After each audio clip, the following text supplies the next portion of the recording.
ভিডিওটা ভালো লাগলে আমাদের চ্যানেলটাকে অবশ্যই সাবস্ক্রাইব করবে।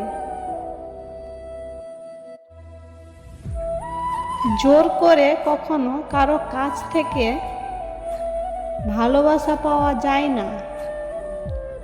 যেটুকু পাওয়া সেটুকু স্মৃতি আর শরীরের খিদে মাত্র। আর এই দুটোর কারণেই কত ভালোবাসাই না জানি কোথায় হারিয়ে যায়। কারো জন্য নিজেকে কষ্ট দেওয়ার মতো বোকামি পৃথিবীতে আর কিছুই হতে পারে না। যদি সে তোমাকে ছাড়া ভালো থাকতে পারে, তবে তুমি কেন নয়? যে তোমায় বুঝতে চায় না, তার কাছে বারবার নিজেকে প্রকাশ করতে যেও না, কারণ সে তোমাকে কখনো বুঝবে না। বিনিময়ে তুমি অনেক কষ্ট পাবে।